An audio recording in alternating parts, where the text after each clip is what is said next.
buenas noches a todos. Estamos nuevamente en un programa de Granada Debate, como todos los miércoles. Hoy incluso estrenamos plató de 7 Andalucía, ya saben, nuestra cadena, la que tienen que ver para tener conocimiento de todos los asuntos de nuestra ciudad, de la provincia, también autonómicos y nacionales. Bien, hoy como siempre vamos a tratar los temas de más actualidad de la semana y primero vamos a presentar a nuestros tertulianos de esta noche y luego vamos a entrar en temas que le van a resultar de mucho interés. Ignacio, muy buenas noches. Hola, buenas noches a todos. Bienvenido como siempre. Y bienvenido también a la primavera. Bienvenido a la primavera, es verdad, hoy empieza la primavera. Hoy empieza con esto. Sí, sí. César, muy buenas noches a ti también. Buenas noches, Pilar. ¿Qué tal? ¿Qué hay? Encantada de tenerte aquí Igualmente. nuevamente. Jesús, ¿qué hay? Buenas noches. Buenas noches, encantada de que estés aquí otra vez. Igualmente, con mucho gusto y que fresquita noche para que sea Sí, primavera. la verdad es que entramos con un poco de fresco. César, muy buenas noches, bienvenido como siempre. Muy buenas noches. Ha bajado la temperatura, pero se agradece. Sí. Bueno, eso para los calurosos, los frioleros estábamos más a gusto antes, ¿eh? Bueno, como le decíamos, vamos a tratar los temas de más actualidad y saben que ha venido Juan Marín a Granada, el nuevo presidente de la Junta de Andalucía. Juan Marín, perdón. Ya estoy pensando en el vicepresidente. Ha venido Juanma Moreno a Granada en estos días y bueno, pues la verdad es que parece que no hay dinero para muchas de las infraestructuras que tenían pensado pues terminarse o llegar a culminarse en los últimos tiempos, que además muchas de ellas vienen de atrás, es decir, que se suponía que eran proyectos ya prometidos desde hace tiempo y parece que no hay mucho dinero pues para soterrar el AVE o para otras peticiones que se habían hecho y digamos que ha sido una visita, la de Juanma Moreno, algo polémica en ese sentido. Vamos a ver qué es lo que dicen nuestros tertulianos al respecto y también ustedes, que son los que tienen que ver qué se puede hacer ante todo esto, ¿no? Porque lo que no queremos los granadinos, no, César, es que esta Junta pues sea un poco más de lo mismo, ¿no? Hay gente que puede tener la sensación, bueno, hemos cambiado de gobierno, pero ¿vamos a seguir más o menos igual aquí en Granada o cómo va a pasar aquí esto? Bueno, yo creo que la visita del presidente andaluz, en primer lugar, es una visita de carácter institucional. Yo creo que se ha planteado como la primera visita además que hace el presidente de la Junta de Andalucía, el presidente del Gobierno del Cambio a Andalucía, a Granada y bueno, pues yo creo que con cordialidad y lealtad institucional. Dicho eso, yo creo que el presidente de la Junta de Andalucía tomó posesión hace escasos 2 meses y yo creo que bueno, pues necesita lógicamente de un tiempo para saber cuál es la realidad económica de Andalucía y a partir de ahí hacer compromisos serios, compromisos pues con la seguridad que debe hacer un presidente de aquello que se compromete a llevarlo a la práctica. Bien, Ignacio, ¿va a venir el AVE soterrado o no soterrado? Bueno, sí. ¿Van a venir otros proyectos que Granada pedía? El propio presidente dice que no hay presupuesto para nada, con lo cual estas visitas pues no dejan de ser un vodevil protocolario, porque hay que hacerlas. Y de hecho en Granada, pues yo no sé, como siempre no ha tocado, ha visitado todas las provincias, Ceuta, Melilla y la muy andaluza Cataluña. Y luego ha venido a Granada. Esperemos que sea como el postre, ¿no? Que sea lo mejor, ¿no? Pues por eso lo ha dejado para lo último. En cualquier caso, evidentemente, los proyectos eternos de Granada siguen estando en el cajón olvidados y esperemos que, evidentemente, como dice César, no lleva ni 100 días y le daremos ese margen de confianza de esos 100 días para que se pongan en marcha tantos y tantos proyectos que Granada necesita, que ya hablaremos a lo largo de la noche de ellos, pero en principio, bueno, no deja de ser una visita protocolaria, institucional. Y yo creo que ya han pasado casi los 100 días, ¿eh? Bueno, pero de la toma de posesión no. Desde las elecciones sí, pero de la toma de posesión efectiva se demoró bastante y... Sí, yo creo que no. Jesús. Bueno, pues para mí cogería el titular, yo creo que humo. No vender humo, dijo el presidente y creo que se ha quedado en eso, en humo. Y creo que hay que contextualizar la visita en esta prórroga que la Junta está teniendo, una prórroga por causa electoral, es decir, no realizar grandes declaraciones, no realizar grandes cuestiones que se prometían muy prontas si conseguían el gobierno y por eso queda todo en algo vaporoso, no hay compromiso, no hay planteamiento, pues dicen no hay dinero, no sabemos cómo están las cuentas, pero tampoco hay grandes compromisos y esta ciudad, en temas que se trataron en esta visita, pues requiere urgencia porque, por ejemplo, el soterramiento del AVE es una cuestión que transformaría una gran parte de la ciudad y que es un proyecto que deberíamos de ser valientes y afrontarlo, aunque sea una competencia del Estado. La administración anterior se comprometió a cofinanciarlo y había que tener más voluntad, más fuerza, pero bueno, bajo mi punto de vista está dentro de lo que es la prórroga por causa electoral en la que está sumida ahora mismo la Junta de Andalucía. César, ¿qué piensas? ¿Que son palabras que se las lleva el viento, un vodevil, como dice Ignacio? Bueno, la palabra de un presidente nunca se la lleva el viento, porque tiene muchas vertientes. Había quien decía aquello de que las promesas de los políticos de hoy serán los impuestos del mañana, ¿no? Pero no estamos en eso, estamos en que la primera venida institucional, creo que la primera, como se ha dicho, del presidente de la Junta de Andalucía, recién estrenado, y particularmente yo creo que esperábamos un poco más. Volver a hablar del Albaicín, sí, el Albaicín hace falta, pero es que ya estamos hablando del Albaicín desde el año 1987. Es un problema que, si no es un vodevil, es algo que no llega nunca a resolverse, esté con quien esté. Y además también hay que decir que es que hacemos del Albaicín como si fuera lo único que hay importante o interesante o de necesidad en nuestra ciudad. Y otras cosas más importantes que nos proyectarían más al futuro, sin prejuicio de ser auténticamente respetuoso con el pasado. Y hablando precisamente del pasado, yo cuando vi las declaraciones, oí las declaraciones del presidente, hombre, recordé el proverbio ruso, aquel famoso que dice que el pasado nunca es predecible. Pero en cualquier caso, aunque resulte un poco extraño, hombre, esperamos que diga algo más, ¿no? No volvamos todavía al pasado. El pasado nunca es predecible, es cierto, como decían los rusos, algo que resulta un poco extraño, pero que es verdad que es que aquí siempre se habla de pasado y entonces cuando hay una promesa de futuro se vuelve a de pasado. Entonces dicen, no, es que el Albaicín, bueno, pues estamos todavía en la misma. No, es que resulta que el tranvía ha sido un exitazo, 10 millones de viajeros en un año, pero no hay dinero. ¿Sería la misma contestación en otros lugares de Andalucía? No lo tengo yo eso tan claro, ¿eh? El cierre del anillo, la adaptación del aeropuerto, hay tantas inversiones que evidentemente el plan de vivienda, hay tantas inversiones que evidentemente eso supone pues priorizar inversiones y plazos. Mientras que eso no se haga, pues lo que dice César, los dos Césares en este caso. Que hace falta presupuesto. Y hay una ley que utilizan mucho los economistas, que es la ley de Keops, que dice que no hay obra que se termine en plazo ni si no está con el presupuesto fijado. Evidentemente aquí, si no hay presupuesto fijado, ni incluso se da esa amalgama de inversiones muy fuertes, pues lógicamente estaremos en lo de siempre, pues no hay presupuesto. Mire usted, vamos a fijar el presupuesto, vamos a buscar de dónde sacarlo y vamos a acometer las inversiones que esta ciudad requiere. Ese es el tema. Pero, vamos a ver, yo voy a dar una vuelta de tuerca un poquito más. ¿Creéis que la decepción que se ha podido llevar la ciudadanía a la vista de que parece que esas ilusiones que había no se van a cumplir, puede afectar a las elecciones próximas que vienen? Yo es que no creo que tampoco sea una cuestión de decepción. Yo creo que es una cuestión de prudencia. Cualquier responsable político que lleva escasos 100 días, yo creo que sería, bajo mi punto de vista, sería una temeridad después de 40 años de gobierno socialista, no olvidemos. O sea, no es que el Partido Popular, o mejor dicho, las fuerzas del cambio en Andalucía hayan estado presentes en la gestión de gobierno en los últimos años, sino que han estado ausentes completamente durante 40 años de gobierno socialista. En consecuencia, yo creo que es una cuestión de prudencia. Dicho eso, yo creo que hay cuestiones que tienen que estar en la agenda política del presidente y yo diría que con total seguridad van a estar en la agenda política del presidente, como es la ampliación del metro por la cornisa sur.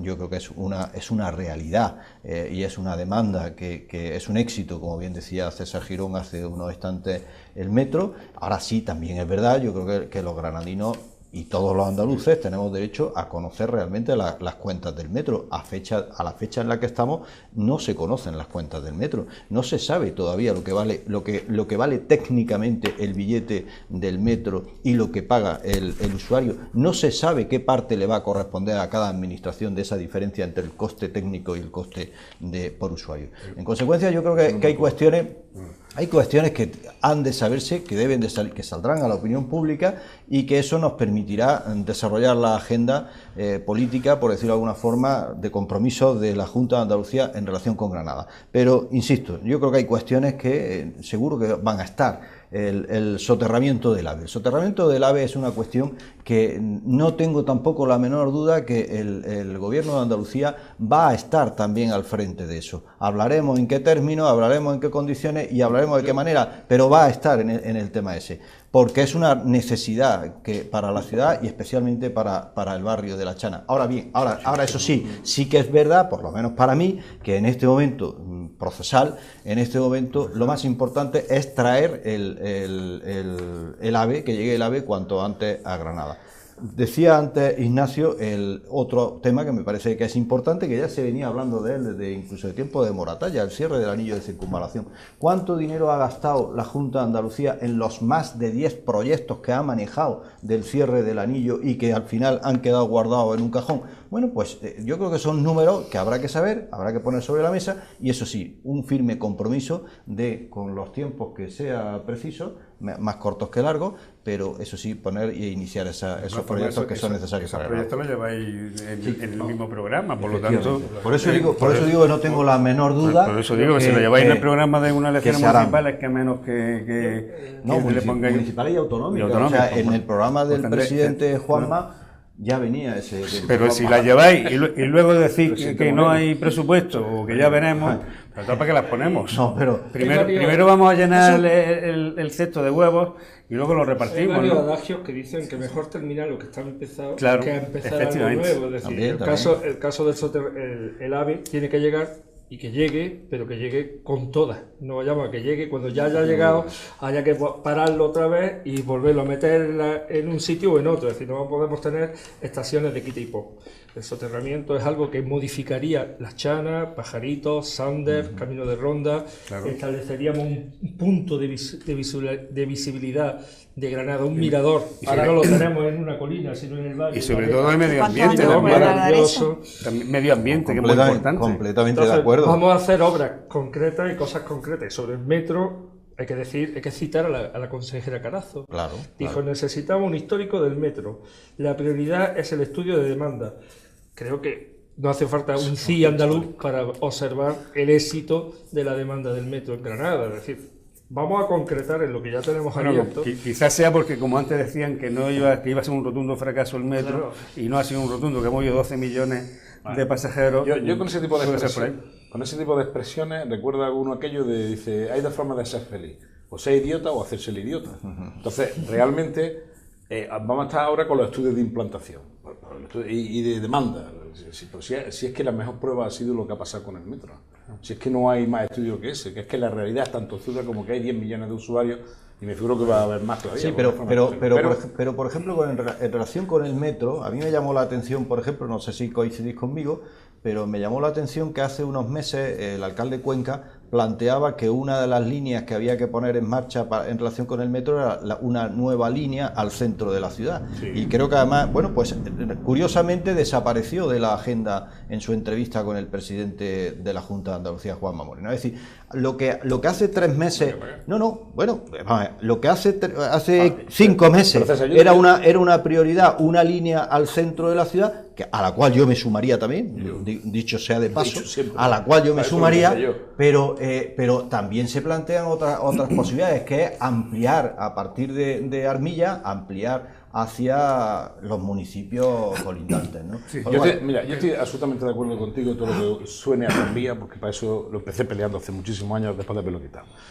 Yo creo que hay que establecer una serie de prioridades. Entonces, entre esas prioridades yo comprendo que el presidente de la Junta de Andalucía no tenga en este momento como prioritario, no sé, algunos de los temas que hemos estado señalando. El cierre de la anillo, por ejemplo. Se coloca en agenda y se trata. Pero hay otros temas que es que no pueden esperar más. Unos porque son recurrentes desde el pasado, que tendrían que estar ya solventados, y otros porque desaparecen. El Albaicín, por ejemplo. Bien, ese es el que hemos señalado antes. Pero por otra parte, el AVE. El tema del AVE es un tema recurrente. La primera vez que yo empecé a oír hablar del soterramiento del AVE fue en el año 2006. No, y lo digo concretamente que estaba el presidente de la Comisión de Infraestructura en el Congreso, Javier Torres Vela. Y se empezó a hablar de aquello y al final se llegó a la conclusión de que era que venga el AVE, que ya hablamos cuando se soterra. Es que ya 12 años después estamos otra vez lo mismo. ¿Para un beneficio de qué? Es decir, dice, para tener una magnífica panorámica, una panorámica, la mejor panorámica que tenemos desde el puente del Camino de Ronda, y si no andamos listos, el alcalde la coge y la cierra con una valla, porque es que andamos listos unos cuantos, los de siempre. Por otra parte, no, es que para que entre soterrado porque ganamos un magnífico terreno. Me parece muy bien siempre que sea para espacios públicos, para utilizar los espacios públicos. Para especular, no. Porque es que de ahí salieron las famosas 38.000 unidades de aprovechamiento que se le quitaron a Renfe, nadie sabía por dónde habían aparecido y se iban a poner en carga 6.000 viviendas. Eso ya dicho por este alcalde, el que tenemos. Por tanto, el AVE que venga, pero que venga ya, ¿eh? Ya una vez que venga, en Madrid, cuando tienen que soterrar, apartan el AVE, sigue funcionando el AVE y tal. Lo que pasa es que aquí, para hacer un paso, pues tenemos que interrumpirlo todo. Entonces, por tanto, hay que priorizar. Y por otra parte, hombre, yo de verdad quiero que se coloquen temas en la agenda que sean realmente para salir, ¿no? El presidente viene, yo estoy seguro que el presidente Moreno, lo he dicho antes el presidente Juanma, pero el presidente Moreno pues vendrá con una serie de temas en la agenda que se lo soplan y dice, voy a hablar de esto, de esto, de esto, de esto. Entonces los dirigentes locales tienen que colocarlo. Sí hay una cosa de lo que ha hecho César que me preocupa mucho. Efectivamente, una de las soluciones del transporte en Granada sería la línea que uniría desde la prolongación desde Constitución, llegando por el centro hasta enganchar otra vez la zona de la Avenida América o por ahí. Y eso de buena primera desaparece. Yo no quiero pensar mal, pero yo empiezo a pensar mal. Es verdad que ha desaparecido. ¿Por qué? ¿Por presiones de qué tipo de índole? ¿Por presiones de las empresas de transporte? ¿Por presiones de los ciudadanos? ¿Por presiones? Ni siquiera se ha debatido. Por tanto, si el alcalde lo tenía, y es posible, y es viable, y es buena para la ciudad, ¿por qué hay que quitarlo del medio? Por tanto, esos temas tienen que estar. Y después otros temas que vino el presidente y puso sobre la mesa, bueno, yo prácticamente puso 2, 3 sobre la mesa que podemos seguir debatiéndolo, ¿no? Pero los temas que se traen en la agenda no pueden ser temas del pasado sin resolver y que además no tienen viso de ser resueltos, y los temas que son de futuro, pues que se plantean y nunca se plantean con la capitalidad cultural de Granada, que estamos a 10 años. En 10 años tú no puedes montar una infraestructura. Es muy lamentable que se oiga a un alcalde y a un presidente que no es de Granada, que ha venido, yo no voy a defender al presidente, vamos, pero que venga y digan, sobre todo el alcalde, es que tenemos que conseguir que Granada sea una ciudad importante en el sur de Europa. Pero tendremos que ponerla en práctica. Pero hay que duda. Si es que si no se lo cree ni el propio alcalde, ¿cómo vamos a creernos el resto de los ciudadanos? Literalmente, Granada puede ser el modelo de ciudad que lidere la transformación. Yo, de verdad, os juro que es que cada día tengo que leer 2 veces lo que dice el alcalde, porque es que no lo entiendo. O es un baratanglés o es una greguería. Debe de ser un dialecto diferente, no lo entiendo muy bien, pero Granada puede ser, no debe ser, ni siquiera, puede ser el modelo de ciudad que lidere la transformación. Pero ¿de qué estamos hablando? Pero es que yo creo de verdad que es lo que estamos hablando. Palabras que se la lleva el viento. Volvemos a retomar proyectos. Recuperación del Albaicín, vuelvo a lo mismo. Pero es que lo de la recuperación del Albaicín estuvo en la agenda del alcalde, yo no sé si de hace ya 10 años, o 15 años, o 20 años, de esta ciudad con el presidente de entonces, y sigue exactamente igual el Albaicín que estaba. El plan de Santa Adela para el Cenete, exactamente igual. Está el barrio que se cae a pedazos. El barrio que aquí ha habido 2 gobiernos desde que se restauró la democracia en esta ciudad gobernando y casi al mismo. Y estamos en las mismas hablando del Albaicín. Convendrás conmigo que los temas que estamos hablando, quien tiene que impulsarlo o reclamarlo o pedirlo es el alcalde de Granada. Pero quien tiene de verdad los recursos para poderlo hacer no es el Ayuntamiento de Granada. Que César estaba comentando antes que tan malo, o sea, yo añadiría un nuevo tipo de ser tonto, hacerse el tonto, o que te hagan tonto, idiota en este caso. Entonces, claro, lo que no es válido es que nos quieran hacer tontos. Es que estos planes, estos proyectos y estas inversiones vienen de hace ya 20 años y estamos todavía discutiendo algunos de ellos. El plan del Albaicín, el PP Albaicín es del año 87. Y desde el año 87, todos los gobiernos, desde el señor Jara, señor Quero, señor Gabriel Díaz Berbé, todos los alcaldes que han pasado, incluido Moratalla, Torre Hurtado y el actual, todos han hablado del Albaicín. Y en el Albaicín lo único que hay nuevo son las pintadas del mismo cochino de siempre. No hay más nada nuevo. Y aquello como un parque temático. Y además sobre el tren de la Bruja. Esa es la única realidad. De acuerdo, completamente de acuerdo. Apúntate que yo creo que tú vas a mandar por ahí, El tren de la Bruja. Sobre el tren de la Bruja. Bueno, yo no tengo nada contra los trabajadores. Sobre el tren. Además, para mi gusto, además, es que es feo, para mi gusto. Es que no yo entiendo que esto es como gustos como colores, ¿no? pero es que es feo además, o sea, además de todo. Yo creo que esta ciudad se merece... Antiestético, no más que feo, antiestético. Bueno, pero estamos, entonces volvemos otra vez a como yo he iniciado con ese aforismo ruso, que no quiero traer ninguna frase española de nuestro axiomático lenguaje ni nada, sino realmente de algo decir que algo tan poco predecible como el pasado. Pero es que en esta ciudad el pasado siempre es un auténtico presente. Hoy viene un artículo publicado en el diario La Voz de Granada, de esta cadena, y se llama el Día de la Marmota. Pues sí, yo no sé exactamente, pero es que estamos otra vez en el Día de la Marmota. Entonces empieza otra vez y empezamos otra vez. Yo he querido decir que con el presidente es la primera vez que viene, no ha cumplido los 100 días, parece que es un hombre afable, yo no lo conozco, parece que es institucional. Yo esperaba un poquito más, pero es que esperaba un poquito más de los dos. Es decir, es que la reunión duró 20 minutos. Y en 20 minutos quitan las presentaciones, el jiji, jaja, ¿cómo te encuentras? ¿Cómo te ha ido? Se ha quedado reducido a 5. 5 minutos. 5 minutos para hablar de la ciudad para decir, tenemos que ser, Granada puede ser el eje de la transformación del sur de Europa. No, ya estás apuntando. No lo sé. Ya estás apuntando mucho. No lo sé. El eje de la transformación del mundo mundial. El Albaicín. Hombre, detrás del Albaicín lo que está es que realmente el conjunto monumental Alhambra Generalife, y que ha hablado de poder informar sobre eso, tiene que empezar a hacer aportaciones necesariamente, de acuerdo con el derecho, aportaciones necesariamente para la generación de la... Te corrijo porque si han llegado, por lo que se ve en esos 5 minutos que tú acabas de decir, si llegaron al acuerdo de subir el precio de la entrada de la Alhambra. Bien, eso de partida puede estar bien. Eso de partida puede estar bien, pero puede estar mal si se hace mal hecho. Y sobre el tema podemos opinar cuando queramos, porque yo es que he tenido la obligación de estudiarlo. Y por otra parte se habla lo del metro. Posiblemente el tema del metro ha sido el tema más exitoso que ha tenido esta ciudad en los últimos 2 años, 5 años, después de acabar la obra, los 2 últimos años. Y lo demanda la ciudadanía. Se trata de decir, ese es un tema prioritario. Como un tema prioritario lo otro que viene en el pasado. Yo comprendo que el presidente diga que no hay dinero. Yo lo comprendo.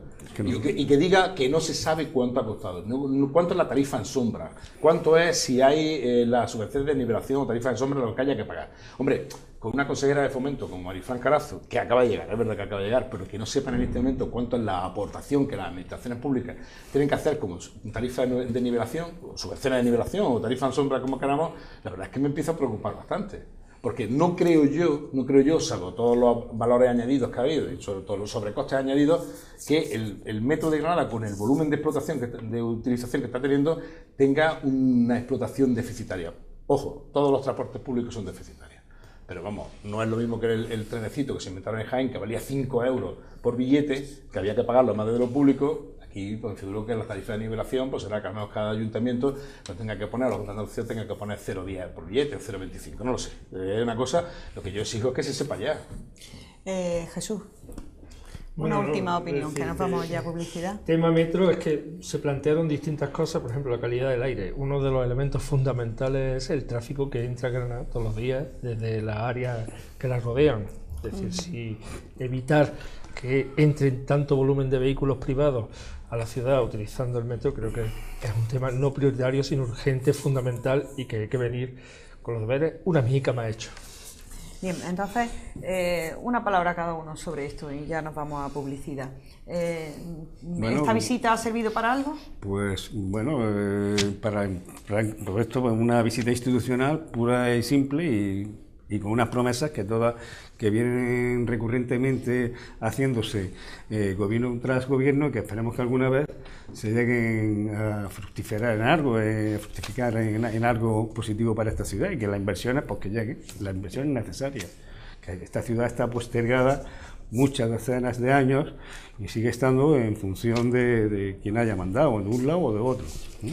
César, ¿para qué ha servido la visita? Bueno, yo creo que una visita en este momento, dado que no lleva ni siquiera los 100 días de rigor, yo creo que una visita institucional. Ahora, dicho eso, yo creo que en esta ciudad lamentablemente estamos acostumbrados a obras que se dilatan en el tiempo y que cuestan, por ejemplo, hablando de las bondades del metro, pero también hay que recordar los miles de negocios del Camino de Ronda que han cerrado, que tuvieron que echar la persiana por una obra que se demoró excesivamente en el tiempo.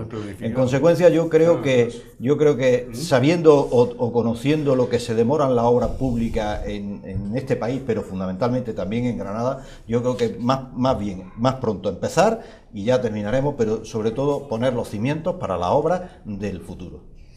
¿Ha servido para algo la visita? Hombre, si sirve para que los granadinos tomemos conciencia, que no se hacen las cosas, pues sí. César. Bueno, yo creo que ha servido para que tengamos un tema de debate aquí en esta casa. Aparte de que, bueno, la primera, vamos a reconocerle la primera. Yo espero que la segunda, que sea después ya de elecciones, que venga y que diga cosas más consistentes.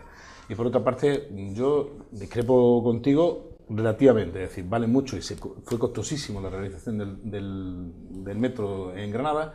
Ahora las extensiones, ahora ya no valen eso, indudablemente la extensión por el centro de la que hemos hablado esta misma noche es simplemente lanzar las vías, ¿eh? Eso vale 4 perras. Y el material circulante dura muchísimo más que un autobús y tal. Lo que pasa es que yo quisiera saber, a ese comentario que tú has dicho, de que Buena Primera desapareció de la agenda del PSOE, ¿a qué responde? Eso sí que es verdad que me voy a intentar enterarme. Yo recuerdo que cuando se hablaba de este asunto, Susana Díaz dijo que eso no se podía hacer ahora. Es que lo recuerdo que lo dijo en su momento. Y el consejero dijeron, Felipe Díaz dijo, no vamos a hablar de ampliaciones del metro hasta el 2021. Sí, eso dijeron. Bueno, esperemos que no sea así, que pueda ser antes. Nos vamos un momento a publicidad, venimos enseguida. Hasta ahora, gracias. Buenas noches nuevamente. Después de la publicidad vamos a seguir hablando de los temas que teníamos pendientes. Vamos a tratar ahora el anterior, da mucho para que hablar, es decir, que seguiremos seguro analizando la infraestructura y el nivel de cumplimiento de compromisos o posibles compromisos del actual gobierno de la Junta de Andalucía. Como les decía, vamos a tratar de otro tema y este viene a ser el de la crisis que parece que está habiendo en el Partido Popular, en la que algunos de sus miembros pues están yéndose. Ha pasado tanto en Motril como en Churriana, como en Monachil, como en Pinos Puente, y la verdad es que no sabemos exactamente a qué se debe. No sé si se sabe si es por disensiones internas, porque pretenden hacer otras cuestiones, por problemas de partido. Bueno, vamos a preguntarle primero a César Díaz, que está aquí, pues, ¿qué está pasando? ¿Por qué esta desbandada? Yo sinceramente no hago la lectura de una crisis interna. Yo la lectura que hago es que además está ocurriendo en prácticamente todos los partidos con una cierta trayectoria, y es que llegan los procesos electorales y hay que hacer listas. Entonces aquel que no se ve que vaya a repetir, pues bueno, pues ya está. Y a mí me pasó eso hace unos años, y yo sencillamente lo que hice fue dar un paso a un lado y me aparté, pero sin más que eso, ¿no? Sin embargo, bueno, pues yo no lo comparto, evidentemente, pero respeto a aquellas personas que pues porque sencillamente se vean descabalgados de una futura lista, pues estén apartándose. Y lo que es peor ya, es encima de todo a la semana siguiente o al día siguiente pasándose a otra formación política. Yo creo que las personas... Yo creo que hay que tener una coherencia política, y si uno en un proyecto no está cómodo, lo mejor que puede hacer es marcharse, pero con absoluta normalidad. Ignacio, ¿qué está pasando en el Partido Popular? Lo que está pasando en el Partido Popular es lo que está pasando en todos los partidos de este país. Su endogamia y su falta de democracia interna pues da lugar a que gente que se siente ninguneados, ¿no? por su trabajo, por su esfuerzo, por su dedicación, pues que cuando llegan la hora de ser premiados en algo, pues se ven efectivamente que por paracaidistas, por gente de otro partido, no aparecen y no se les valora su trabajo. ¿Esto qué supone? Pues que se marchen a otro partido. Traidores, pues tampoco es que sean ningún traidor a la causa, ni un traidor el que se va a otro partido, como decía un aforismo francés, ¿no? Y un convertido es el traidor que viene a mi partido. Esa es la diferencia, ¿no?, entre traidor y convertido. Convertido, el aforismo francés decía convertido. Pero en cualquier caso, lo que se pone de relieve es la falta de democracia interna de los partidos y el no contemplar ni adaptarse a lo que dice el artículo 6 de nuestra Constitución española, que tienen que ser absolutamente democráticos el aparato interno de todos y cada uno de los partidos que vayan a concurrir a una elección o que simplemente estén en la vida política nacional.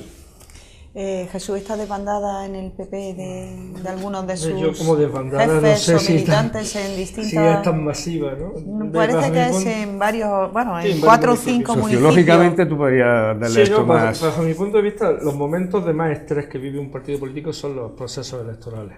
Eso es una cosa que se conoce, es decir, los partidos políticos, los congresos son momentos de estrés, y en el caso del Partido Popular de Granada tuvo un congreso fallido, como quien dice, o que todavía ha tenido una prórroga en la crisis interna porque ha llegado el momento electoral, y entonces pues esa herida no resuelta pues tiene algo, pero no creo que sea lo fundamental. Lo fundamental creo que es que las elecciones implican un proceso de estrés en el que se produce un reajuste de cuál ha sido mi trabajo, qué méritos merezco, qué méritos no merezco, puedo ser elegido, y eso implica unos elementos muy interesantes. Después creo que también es importante que son unas elecciones locales.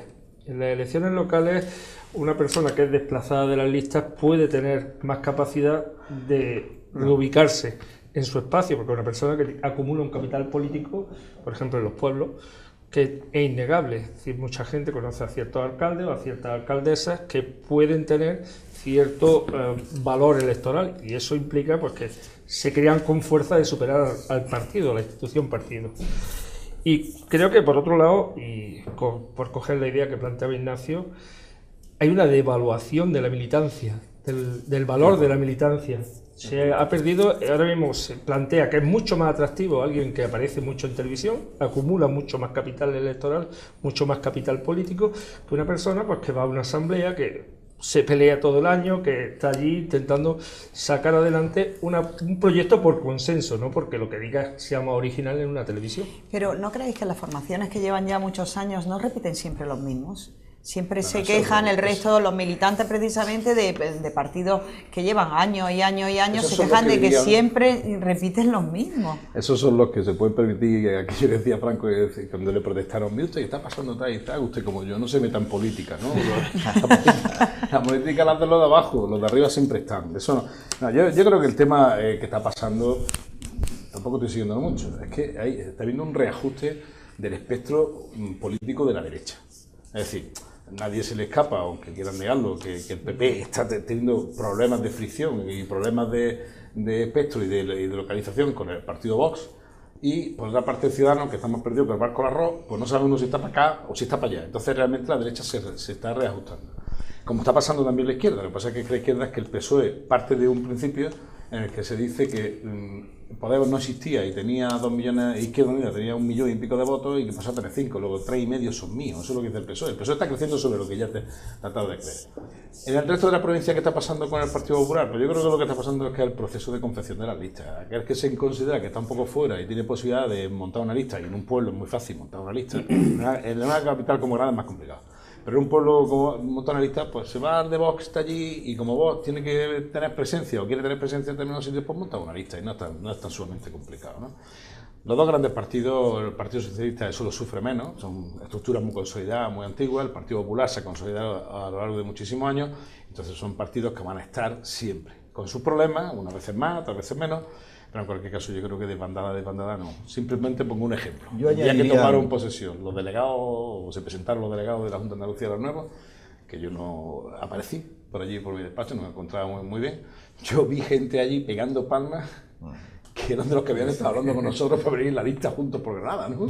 Entonces, una cosa, o sea, que realmente la gente lo que está más pendiente. Yo añadiría otra clave que quizá está sucediendo y que, bueno, pues que todo esto, digamos que es lo que provoca el que algunas personas pues puedan no sentirse queridas o respaldadas por su formación y que, bueno, pues que intenten a última hora encajar en cualquiera otra de las listas electorales, especialmente en los pueblos. Pero yo creo que hay otro factor novedoso que está ocurriendo en estas elecciones generales y municipales que no ha ocurrido, o por lo menos yo no lo recuerdo en los años que llevo en este tema de la política, ¿no? Y es la incorporación, eso sí diría, masiva de profesionales a la política, y no profesionales de la política. O sea, lo estamos viendo yo diría que en todos los partidos políticos, como la incorporación de militares retirados, la incorporación de empresarios, en definitiva de profesionales, como hemos dicho muchas veces, personas que han cotizado a la seguridad social, que saben lo que es abrir la persiana todos los días.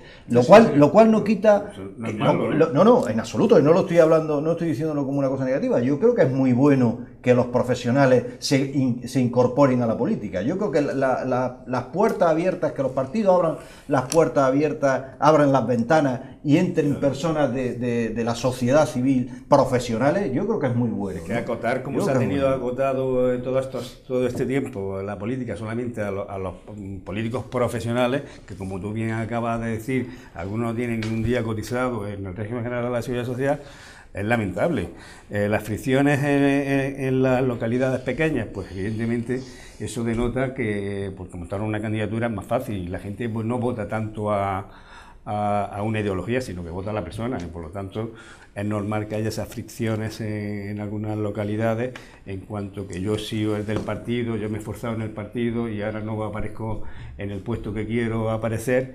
Y bueno, es más fácil irse a otro partido cuando están apareciendo algunos de ellos nuevos y con posibilidades, o incluso montarse, como se han montado en muchas ocasiones, agrupaciones independientes, ¿no? Que era lo típico, montar tu agrupación independiente y presentarte en tu pueblo por una candidatura de ese signo. Por lo tanto, es una cosa que ahora ha sucedido, que como hay más posibilidades de adaptarte a un partido político, te incluyes en ese partido, y anteriormente, pues simplemente hacías tu candidatura independiente.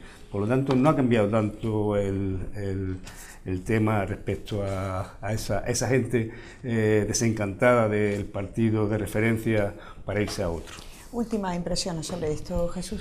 Yo creo que el hecho de que el contexto de la derecha española esté reflejado en un sistema pluripartidista frente al modelo anterior también implica que mucha gente observa que puede tener una salida con mucha facilidad sin tener que hacer grandes cambios ideológicos, porque también se está produciendo una homogenización en el discurso y una homogenización en el relato, pero claro, hay más tartas, hay más comedores en la tarta y con capacidades de morder, porque claro, no te ibas a un sitio donde no podías pegar más calle. Entonces, en este sentido, pues sí, también es otro efecto, otro elemento que puede generar esta dinámica centrífuga, pero que realmente esta provincia ha vivido crisis de partidos provinciales mucho más agudas y mucho más profundas. Esta me está llamando la atención especialmente. Yo estoy de acuerdo con lo que dice Jesús, con lo que habéis dicho. Yo no creo que haya un fenómeno distinto, fuera de que, como muy bien ha definido Jesús, es que realmente ahí empiezan a aparecer otras personalidades nuevas porque consideran que sin mutar mucho ideológicamente pueden tener expectativas que antes no han tenido. Lo de la incorporación de los profesionales a la política, es verdad que hay algunos partidos que están haciendo auténticos esfuerzos por ir incorporando profesionales. Vamos a ver posteriormente a los profesionales, porque hay algún delegado provincial en Granada que cuando ha visto lo que se cobra ha dicho yo no sé cómo me voy a ir. O sea que cuidado con esas cosas, ¿no? Es decir, la gente los que participan en política tienen que tener su oficio, su profesión y su lugar donde volver. Y creo que en esta mesa hay, por lo menos que yo sepa, un par de o tres de buenos ejemplos. Pero por otra parte tienen que tener formación política, porque hay que realmente la cultura del respeto a la organización, la cultura del respeto a la opinión del diferente, la cultura de prevalecer los intereses generales sobre los intereses particulares y partidistas, que eso es lo que más se echa en falta. Eso nace también desde el trabajo de base, desde abajo de las organizaciones, como ha hecho muy bien Jesús. Me quedo con dos cosas. Una, lo que ha hecho Jesús. Yo he estado siempre trabajando desde abajo, tratando de crear, y nunca me han dejado ni respirar, pero bueno, eso pasa en todas las organizaciones políticas. O algo que sí, yo lo reconozco porque lo he visto en él, que quiero verlo en mí también, es que César Díaz estaba de concejal, dijo me voy, y ha desaparecido 10, 11 o 12 años. 16 años. O 16 años, y ha vuelto, y no ha cambiado de organización. Yo, particularmente, tomé la decisión de irme del Partido Socialista dentro de 34 años, después de 34 años, y yo no me veo, en este momento yo no me veo en ningún otro partido. Yo estoy dispuesto a colaborar con todo lo que sea en positivo, en favor de mi ciudad, de mi tierra, de mi región, de mi país. Pero, hombre, tenemos que tener algún tipo de vinculación personal más fuerte y un compromiso que nace desde la militancia de base.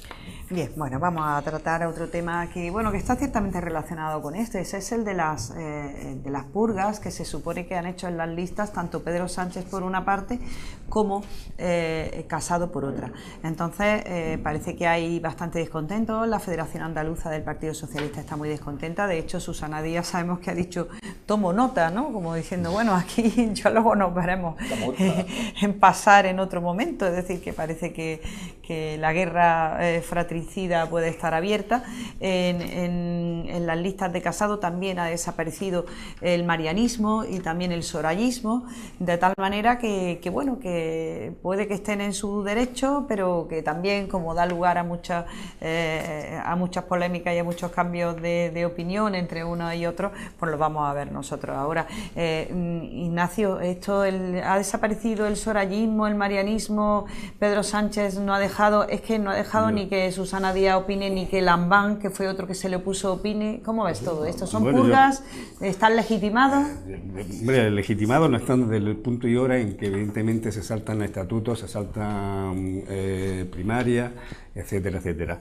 Pero bueno, que esto es las purgas, las trampas y los jaleos, es una cosa secular y en eso no existe color político. O sea, los partidos la vienen haciendo en función de sus intereses, del que está en ese momento mandando, y evidentemente se rodea de su guardia de corps y son ellos los que mandan. Hoy leía yo en un periódico progresista, o sea que no es nada sospechoso, hablaba de la militante esta del PSOE, una tal Eva de Asturias, que ha sido la que ha movido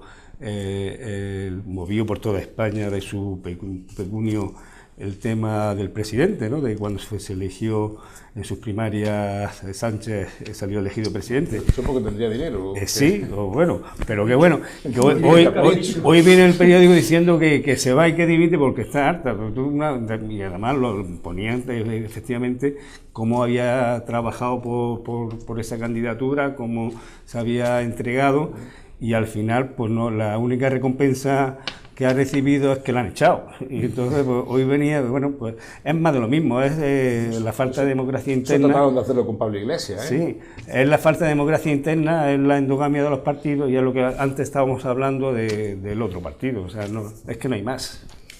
¿Cómo lo ves, César? Yo discrepo porque además cada formación política tiene un régimen de funcionamiento. Yo no puedo opinar sobre otras formaciones políticas que no sé cuáles son su forma de aprobada en sus órganos de gobierno, ¿no? Pero en concreto, por lo que se refiere a la pregunta que nos hacías de Pablo Casado se sometió a unas primarias más que conocidas por todos, hubo seria pugna hasta el final, y finalmente pues el PP es un partido, no hay duda, es un partido presidencialista en donde en cumplimiento estricto de su estatuto, la competencia para la designación de las listas electorales al Congreso de los Diputados y al Senado corresponde a la Dirección Nacional. En consecuencia, yo creo que si una persona no comparte esa manera de ser, pues lo tiene muy fácil.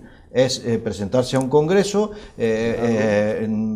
presentar unas enmiendas a esos estatutos, ganar, y a partir de ahí pues puedes tú hacer las listas como tú consideres. Estamos hablando de la confección de las listas de ámbito nacional. Por lo tanto, yo creo sinceramente, no conozco el procedimiento seguido por Pedro Sánchez, pero yo creo que sí hay legitimidad por parte de quien dirige el partido para rodearse de los mejores profesionales a su criterio, y los mejores digamos perfiles para conseguir el objetivo que es ganar las elecciones.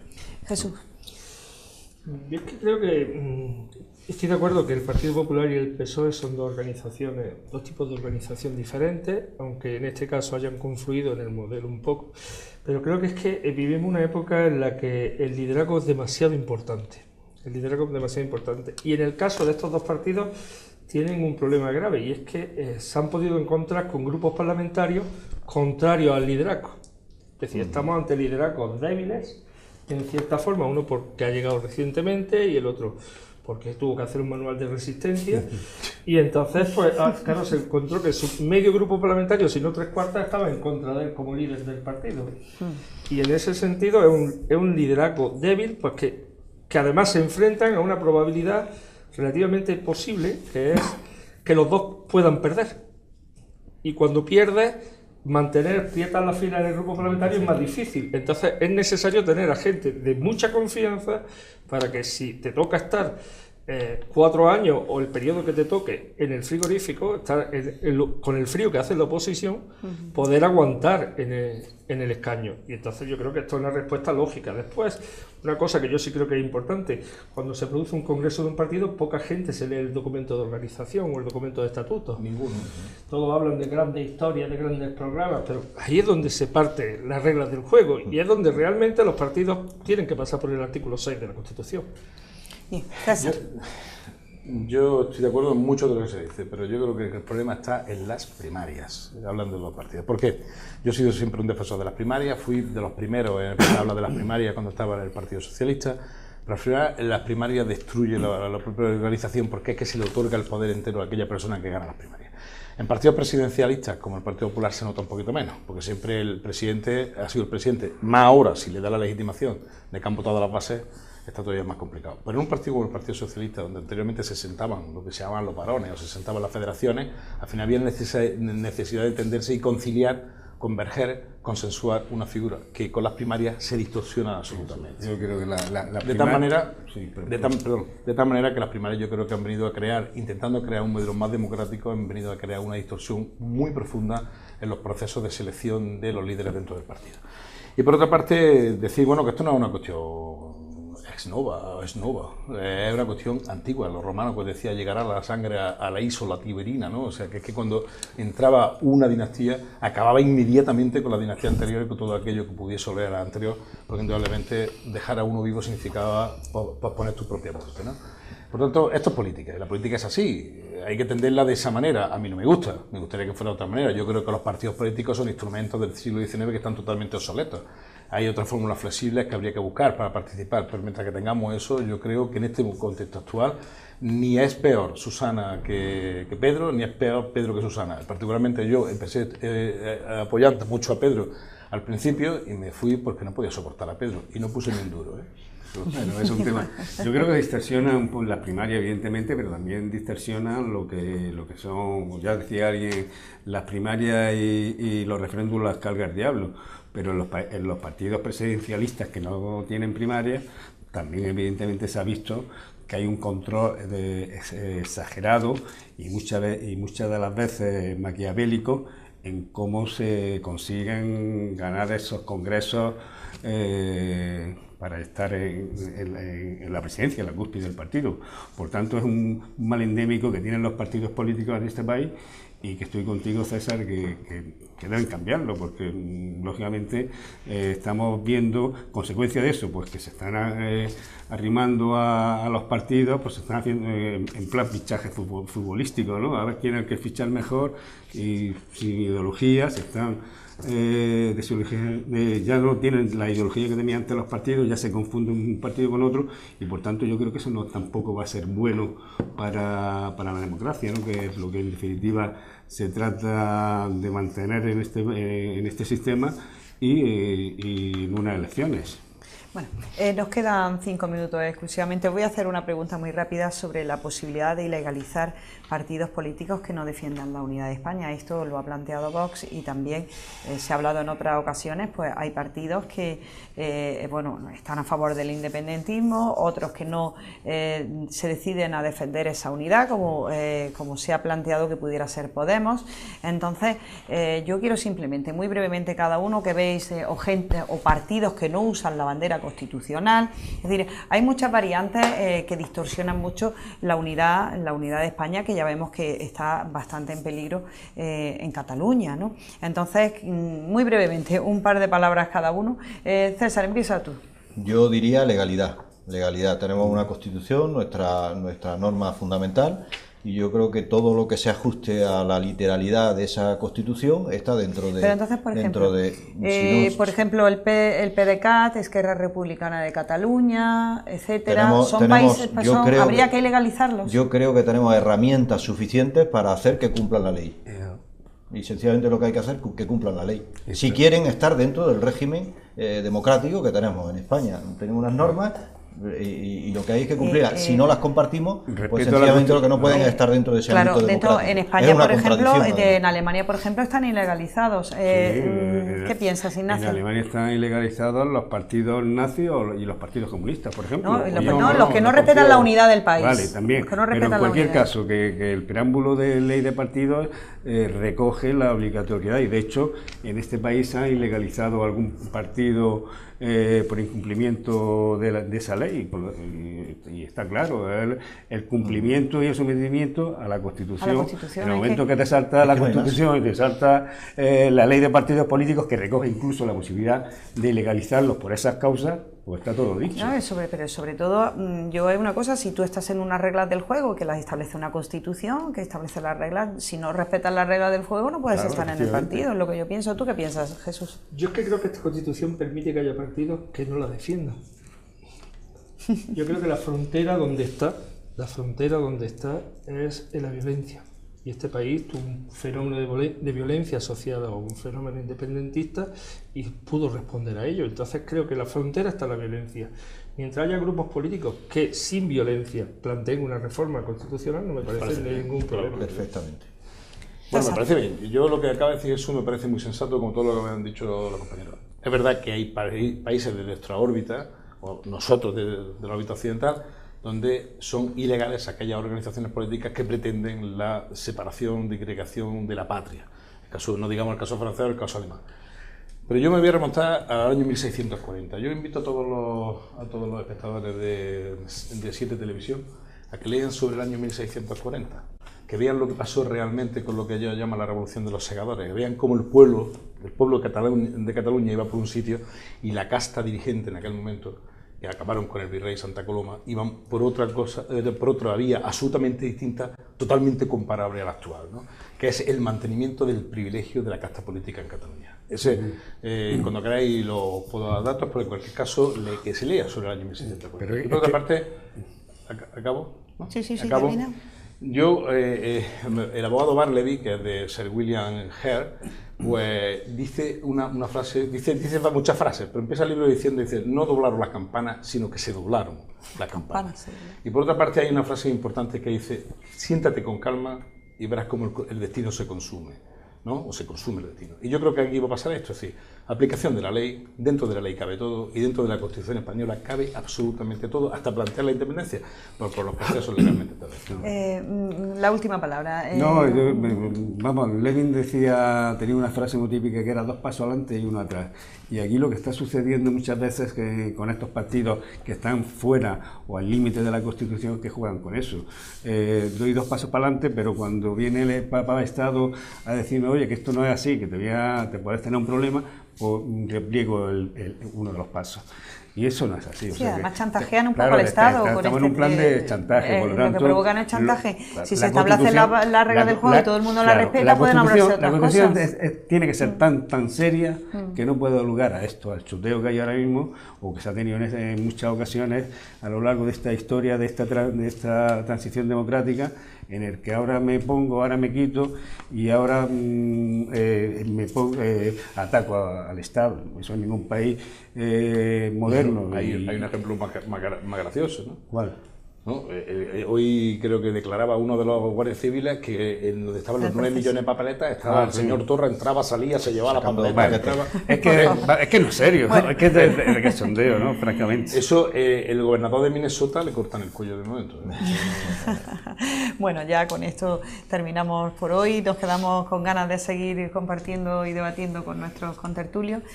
Muy buenas noches, Ignacio. Muchas gracias por estar aquí. Muchas gracias a vosotros y buenas noches a todos los telespectadores. César, como siempre, muchas gracias por estar aquí. Es un placer. Jesús, muchísimas gracias por tu presencia, como siempre. Y César, muchas gracias. Yo sí quiero un libro de proverbios que vamos a editar en Gran Histórica. Onírico Azares. Habla de mi libro. No es de él. Bueno, y a ustedes sin duda les esperamos la próxima semana. Esperemos que ya hayas tenido nuestro programa. Buenas noches y hasta la semana que viene. Muchas gracias.